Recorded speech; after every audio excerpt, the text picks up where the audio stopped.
ये ग्रंथ कोई नहीं पढ़ सकता है, सिर्फ बड़े लोग पढ़ सकते हैं, जो सज्जन व्यक्ति हैं, ब्राह्मण क्षत्रिय वैश्य वही तो पढ़ सकते हैं, बाकी शूद्र कोई नहीं पढ़ सकता।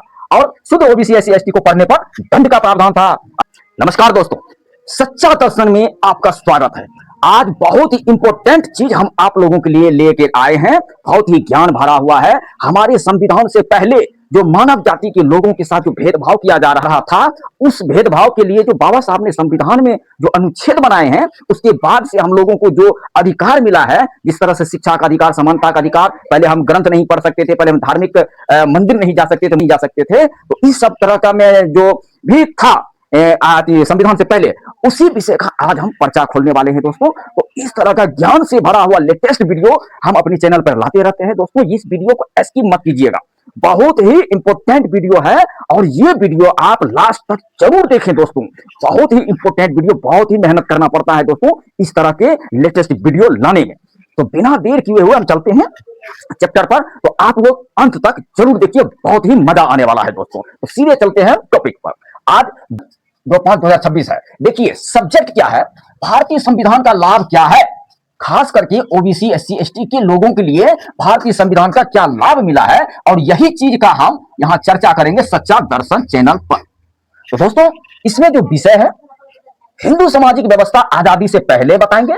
जैसे विषय मनुष्य की समानता, वो हिंदू सामाजिक व्यवस्था आजादी से पहले कैसा था, और संविधान 2026 1950 के बाद कैसा है, इसी विषय में हम आप लोगों को बताने जा रहे हैं। तो पहला चलते हैं, मनुष्य की समानता।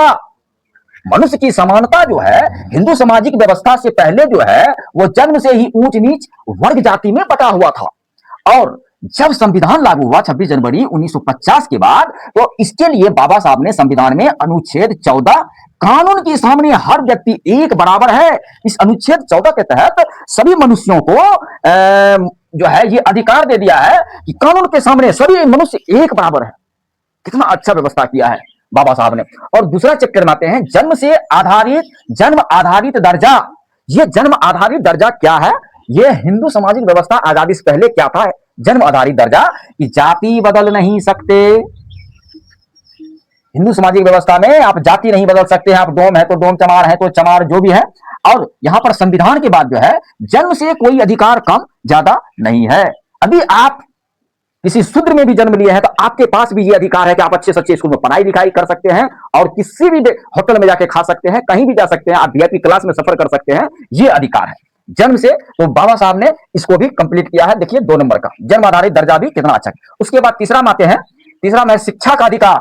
शिक्षा का अधिकार जो है हिंदू सामाजिक व्यवस्था आजादी से जो पहले था, वो शूद्र ओबीसी एससी एसटी को प्रतिबंध था कि वो पढ़ाई लिखाई नहीं कर सकता है, शिक्षा पाने का अधिकार बिल्कुल ही नहीं था। हिंदू सामाजिक व्यवस्था आजादी से पहले की बात। और जब हमारा देश आजाद हुआ 1950 में, जनवरी 1950 में बाबा साहब ने जब यह संविधान को पारित किया, तो यहां पर जो है अनुच्छेद 21A से शिक्षा का मौलिक अधिकार दिया।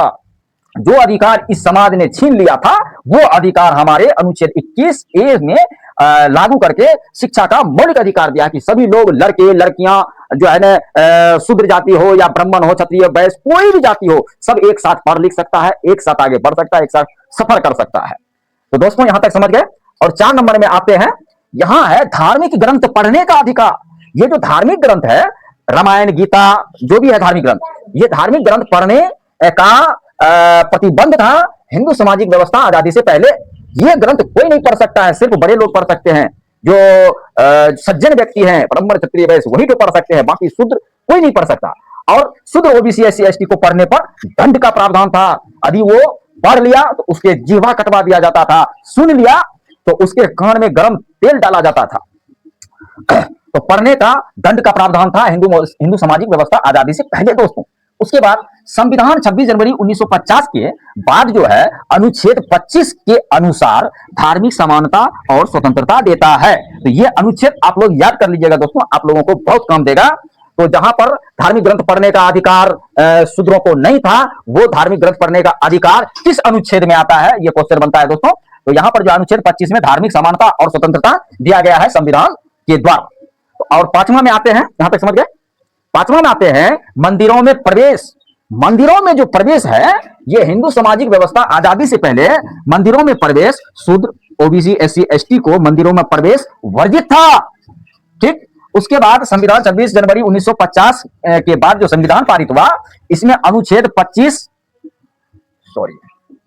धार्मिक ग्रंथ पढ़ने का पूर्ण स्वतंत्रता दिया था एससी एसटी को। हाँ, मंदिरों में प्रवेश के लिए जो है 25 अनुच्छेद 25 धार्मिक समानता और स्वतंत्रता देता है कि कोई भी व्यक्ति मंदिर में जा सकता है, पूजा पाठ कर सकता है। यह अनुच्छेद 25 में धार्मिक समानता और स्वतंत्रता का अधिकार देता है। और छठा में आते हैं दोस्तों, पानी कुआं तालाब। ये पानी कुआं तालाब जो है, हिंदू सामाजिक व्यवस्था आजादी से पहले शूद्रों के लिए अलग कुएं थे। सार्वजनिक जल स्रोत पर प्रतिबंध था कि मतलब जो शूद्र व्यक्ति थे उनके लिए अलग कुएं का व्यवस्था था। और जैसे मंदिरों के कुएं में सभी लोग नहीं जा सकता, सभी लोग पानी नहीं पी सकता था, ये चीज था, स्रोत पर प्रतिबंध था। उसके बाद संविधान के अनुच्छेद 15 में भेदभाव पर अपराध और सभी जल स्रोतों पर समान अधिकार दिया। अनुच्छेद 15 में भेदभाव हटाया और सभी जल स्रोतों पर समान अधिकार, नल हो, मंदिर हो, तालाब हो, नदी हो, सभी जल पर समान अधिकार दिया कि उस नदी में ब्राह्मण भी स्नान कर सकते हैं, उस नदी में एक ओबीसी भी, शूद्र भी स्नान कर सकते हैं। तो दोस्तों, सातवां में आते हैं छुआछूत। ये छुआछूत का जो व्यवस्था था, ये हिंदू सामाजिक व्यवस्था आजादी से पहले जो है धार्मिक और सामाजिक रूप से शूद्रों पर छुआछूत जायज था और ऊंचे जाति पर जायज नहीं था। तो इसको बाबा साहब संविधान के अनुच्छेद 17 के तहत छुआछूत को अपराध घोषित किया और ये छुआछूत को हटाया और सब लोगों में जो है समानता का अधिकार किया। ये सबसे बड़ा छुआछूत का जो बीमारी था, वायरस था, इसको अनुच्छेद 17 के तहत अपराध मानकर इसको हटाया गया। और आइए 8वां पॉइंट पर, पेशा चुनने का अधिकार। ये पेशा हो गया, नौकरी, जॉब, ये सब चुनने का अधिकार जो है जन्म से तय था। सफाई, चमड़ा, मजदूर, बढ़ई, नाई, धोबी आदि जो है ये पेशा चुनने का अधिकार हिंदू सामाजिक व्यवस्था आजादी से पहले जो है जन्म से तय था कि सफाई करेगा, चमड़ा वाला काम करेगा, बाकी मजदूर वाला काम करेगा, बढ़ईगिरी करेगा, नाई जो है बाल दाढ़ी बनाएगा, धोबी कपड़ा धुएगा। ये जन्म से ही तय था। इसको दूसरा काम नहीं कर सकता, ये दूसरा पेशा नहीं कर सकता, ये नौकरी नहीं कर सकता, ये कोई भी काम नहीं कर सकता, बल्कि जन्म से ही तय था। और संविधान में अनुच्छेद 19(1)(g) कोई भी पेशा कर सकते हैं। बताइए कितनी मस्त आजादी दिया। यानी आप किसी भी जात से बिलोंग करते हैं, कोई जरूरी नहीं है कि आप जो है ना बढ़ई हैं तो जन्म से आपको बढ़ईगिरी करना है, खिड़की कबाड़ी ही बनाना है। आप चाहे तो इंस्पेक्टर भी बन सकते हैं, आप चाहे तो बिजनेस भी कर सकते हैं, आप कोई भी जॉब कर सकते हैं। तो इसी चीज को अनुच्छेद 19(1)(g) कोई भी पेशा कर सकते हैं, इस तरह का आजादी दिया है। तो दोस्तों, इस तरह की जानकारी युक्त वीडियो हमारे इस चैनल पर आते ही रहता है। इस तरह के जानकारी युक्त वीडियो के लिए हमें फॉलो जरूर करें दोस्तों।